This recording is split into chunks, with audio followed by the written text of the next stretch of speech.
Halo semua, selamat datang di pemeriksaan akuntansi atau pengauditan. Pada video kali ini, kita akan membahas topik yang sangat menarik dan penting, yaitu peran dan tanggung jawab auditor. Saya akan memandu kalian melalui konsep-konsep kunci dan memberikan penjelasan yang semoga mudah dipahami. Jadi, siapkan catatan kalian, dan mari kita mulai pembelajaran ini bersama-sama. Peran auditor dan pihak lain yang terlibat dalam proses audit. 1. Auditor independen akuntan publik. Auditor independen adalah pihak eksternal yang tidak memiliki hubungan, kepentingan dengan perusahaan, dan bertugas untuk memberikan opini.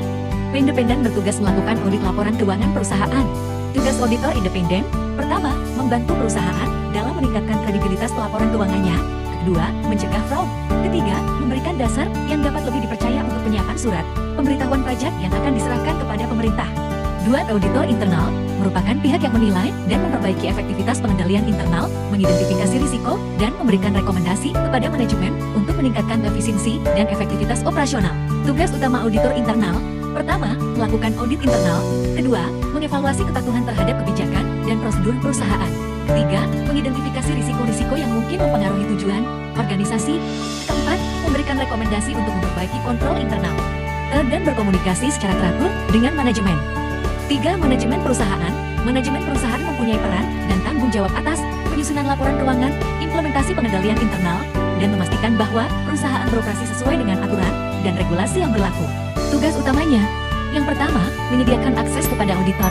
Kedua, memastikan ketersediaan informasi yang diperlukan. 3. Mengambil tindakan korektif atas masalah yang diidentifikasi oleh auditor. Keempat, meningkatkan efektivitas sistem dan proses internal.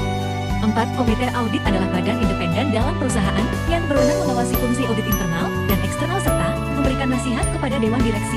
Tugas komite audit, pertama, mampu memastikan bahwa proses audit dilakukan dengan independen dan objektif. Kedua, mengevaluasi kinerja audit internal dan eksternal. Ketiga, mengawasi kepatuhan perusahaan terhadap aturan dan regulasi. Serta memastikan bahwa laporan keuangan disajikan dengan jujur dan adil. D. Tanggung jawab akuntan publik terhadap klien dan pihak ketiga. 1. Tanggung jawab akuntan publik terhadap klien. Berikut adalah beberapa tanggung jawab utama akuntan publik terhadap klien. Pertama, pelayanan profesional berkualitas. Akuntan publik memiliki tanggung jawab untuk menyediakan layanan profesional yang berkualitas kepada klien mereka. Kedua, integritas dan objektivitas. Akuntan publik harus menjaga integritas dan objektivitas dalam melaksanakan tugas mereka. Ketiga, kerahasiaan. Akuntan publik memiliki kewajiban untuk menjaga kerahasiaan informasi klaim. Keempat, kepatuhan dengan standar profesi. Akuntan publik harus mematuhi standar profesi yang berlaku dalam melaksanakan tugas mereka. Kelima, konsultasi dan komunikasi. Akuntan publik harus berkomunikasi secara teratur dengan klien mereka dan tersedia untuk memberikan konsultasi yang diperlukan. 6. Identifikasi risiko dan saran. Akuntan publik memiliki tanggung jawab untuk membantu klien mereka dalam mengidentifikasi risiko-risiko potensial yang dapat mempengaruhi kinerja keuangan atau operasional mereka. Ketujuh, pelaporan yang akurat. Akuntan publik harus menyajikan laporan keuangan atau hasil audit dengan akurat dan tepat waktu sesuai dengan standar yang berlaku. 2. Tanggung jawab akuntan publik terhadap pihak ketiga. Pertama, kemandirian dan objektivitas sebagai auditor independen. Mereka harus menjaga kemandirian mereka dari klien dan pihak lain yang terlibat dalam penyusunan laporan keuangan. Kedua, pengungkapan masalah. Jika selama audit ditemukan masalah atau ketidaksesuaian yang signifikan dalam laporan keuangan atau proses internal perusahaan, auditor harus mengungkapkan masalah tersebut dalam laporan audit mereka. Ketiga, transparansi. Auditor harus menyajikan laporan audit secara transparan dan jujur, menyediakan pemahaman yang memadai tentang metodologi audit, temuan, dan opini yang disampaikan. Keempat, konsistensi dan kepatuhan audit harus melaksanakan audit dengan konsistensi dan keberagaman.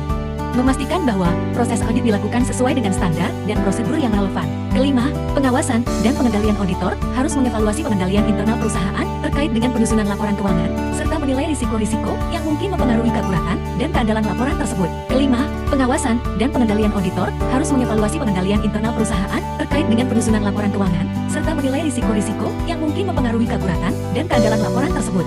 C. Tanggung jawab akuntan publik terhadap peristiwa setelah tanggal neraca menemukan kecurangan, tindakan melawan hukum. 1. Tanggung jawab akuntan publik terhadap peristiwa setelah tanggal neraca. Pertama, akuntan publik bertanggung jawab untuk menilai apakah peristiwa yang terjadi setelah tanggal neraca memiliki dampak yang signifikan pada posisi perusahaan. Kedua, akuntan publik mempertimbangkan risiko audit yang terkait dengan peristiwa setelah tanggal neraca. Ketiga, akuntan publik juga mempertimbangkan kewajiban mereka untuk berkomunikasi dengan pemangku kepentingan. Keempat, akuntan publik harus mencatat peristiwa setelah tanggal neraca yang signifikan dalam laporan audit mereka. 2. tanggung jawab akuntan publik terhadap menemukan kecurangan, yang bisa kalian baca terlebih dahulu. 3. Tanggung jawab akuntan publik terhadap tindakan melawan hukum. Berikut adalah beberapa aspek tanggung jawab akuntan publik terhadap tindakan melawan hukum. A. Pemahaman hukum dan peraturannya. B. Penilaian risiko kepatuhan. C. Pengujian kepatuhan. D. Pengungkapan pelanggaran. I. Konsultasi dengan ahli hukum. F. Pemisahan fungsi. G. Penyajian dalam laporan audit. D. Tuntutan hukum yang dihadapi akuntan publik. 1. Kelalaian dalam audit. Akuntan publik dapat dituntut jika terjadi kelalaian dalam proses audit. 2. Kesalahan dalam opini. Akuntansi publik juga dapat dituntut jika memberikan opini yang salah. 3. Keterlibatan dalam fraud. Akuntan publik dapat dituntut jika terlibat dalam kegiatan fraud. Akuntan publik dapat menghadapi berbagai tuntutan hukum yang berasal dari berbagai pihak. Beberapa contoh tuntutan hukum yang mungkin dihadapi oleh akuntan publik meliputi: yang pertama, ada tuntutan ganti rugi dari klien. Kedua, tuntutan hukum dari pihak ketiga. Lalu ketiga, tuntutan regulator. Keempat, tuntutan kepatuhan perpajakan. Kelima, tuntutan hukum terkait kecurangan atau pelanggaran hukum.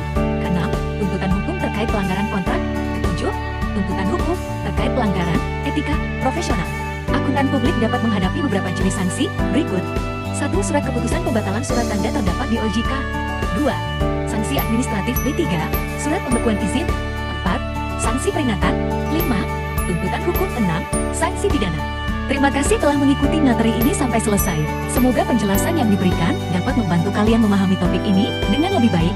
Jangan lupa untuk terus belajar dan berlatih. Sampai jumpa di kesempatan berikutnya.